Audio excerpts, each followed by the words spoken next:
Assalamualaikum warahmatullahi wabarakatuh. Sebelum pembelajaran dimulai, marilah kita berdoa terlebih dahulu. Berdoa mulai. Selesai. Pada pertemuan kali ini kita akan membahas tentang hakikat ilmu kimia. Ini pertemuan yang pertama. Jadi kita akan membahas apa itu ilmu kimia, apa itu peranan kimia dalam kehidupan sehari-hari, kemudian metode ilmiahnya bagaimana, terus keselamatan kerja juga kita bahas. Jadi tujuan kita mempelajari tentang hakikat ilmu kimia ini diharapkan siswa nantinya dapat mengidentifikasi bahan kimia dalam satu produk di kehidupan sehari-hari, kemudian menyebutkan zat yang terdapat dalam bahan suatu produk, menjelaskan peran ilmu kimia dalam perkembangan ilmu lain, mengkomunikasikan ilmu kimia dalam mengatasi masalah global, menetapkan hakikat ilmu kimia dalam metode ilmiah, dan terakhir menjelaskan keselamatan kerja di laboratorium. Oke, selanjutnya kita akan mengidentifikasi bahan-bahan kimia dalam kehidupan sehari-hari. Kira-kira apa contohnya kimia dalam kehidupan sehari-hari? Pasti teman-teman mikirnya, wah kimia itu yang ada di laboratorium. Bukan. Jadi kimia itu juga ada di kehidupan sehari-hari. Contohnya saja yang kita minum, apa air H2O, udara O2, oksigen. Terus yang buat kita mandi, sabun, sampo, odol. Yang kita minum buat kesehatan, obat, buat kecantikan, kosmetika. Yang buat kita goreng, minyak, itu juga termasuk kimia. Dalam pertanian ada pupuk.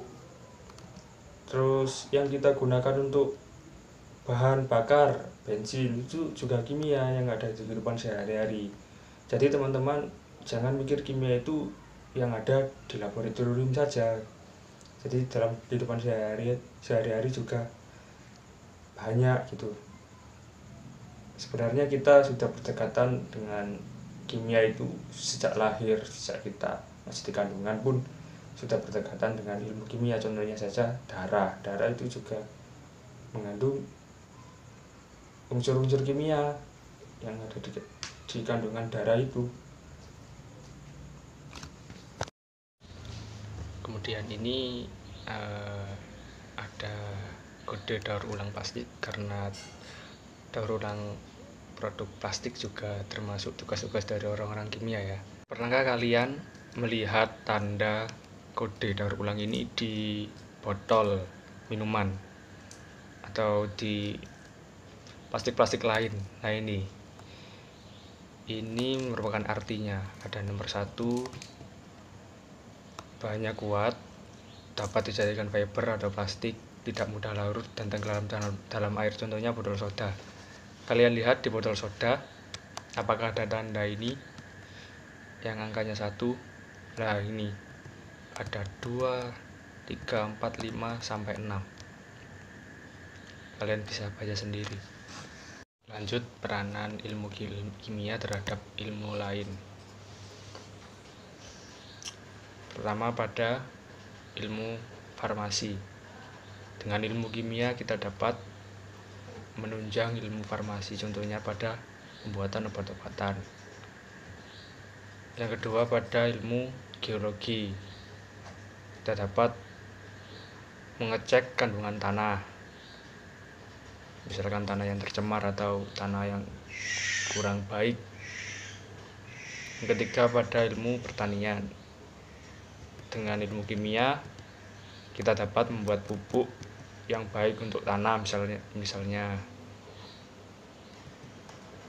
Kemudian pada ilmu kesehatan atau kedokteran, kita dapat mengidentifikasi tubuh, misalnya kita saat keracunan. Kemudian dalam ilmu militer kita dapat membuat senjata, contohnya bom nuklir. Kemudian terhadap penyelesaian masalah global, contohnya green chemistry untuk mengatasi pemanasan global atau efek rumah kaca. Lanjut, hakikat ilmu kimia. Ilmu kimia berasal dari bahasa Arab, yaitu alkimia, yang artinya perubahan materi.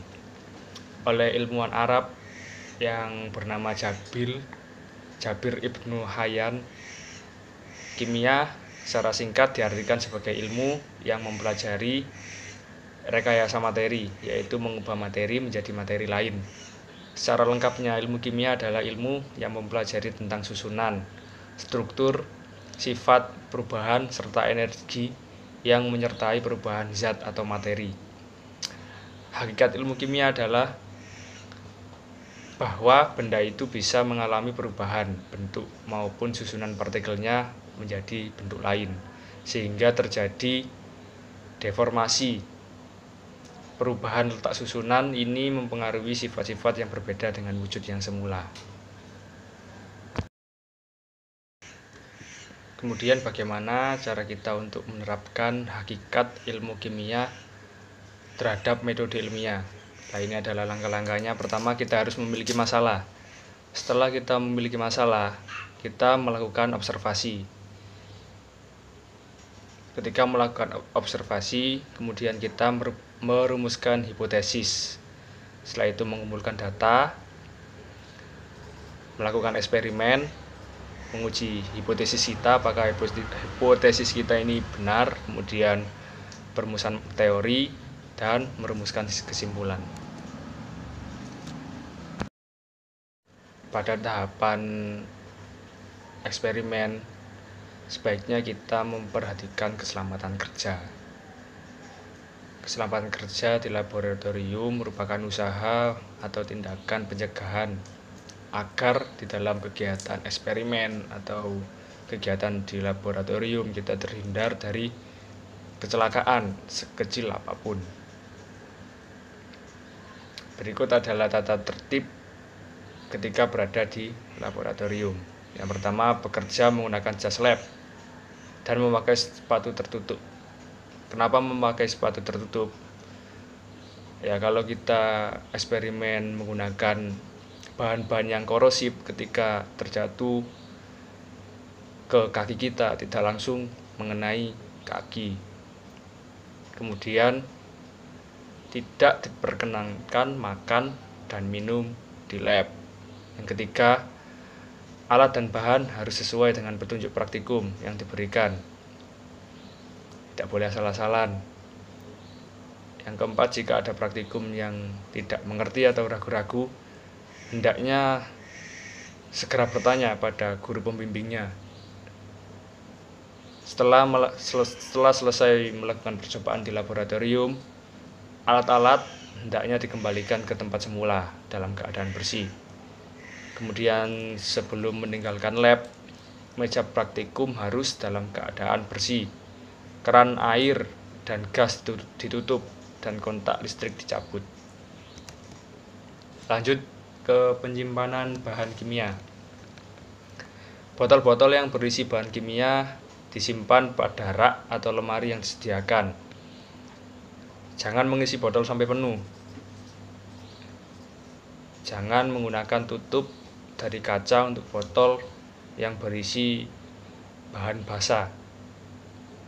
Semua peralatan atau gelas kimia yang berisi bahan kimia dilabeli agar tidak keliru. Untuk bahan kimia yang mudah terurai oleh cahaya matahari, hendaknya disimpan dalam botol gelap. Kemudian yang terakhir, botol kimia yang berisi bahan kimia yang melepaskan gas berbahaya atau beracun, itu disimpan dalam lemari asam. Lanjut ke penggunaan zat. Tabung reaksi yang berisi zat kimia dan dipanaskan tidak boleh diarahkan ke wajah sendiri atau orang lain. Ini untuk menghindari bahan tersebut meledak atau beracun. Kemudian bahan kimia tidak boleh langsung dibahui.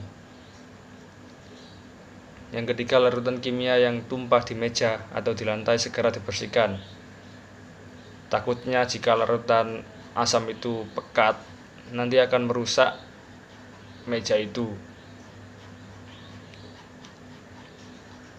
Kemudian larutan pekat yang tidak terpakai dan dibuang di wastafel dihancarkan dengan air terlebih dahulu.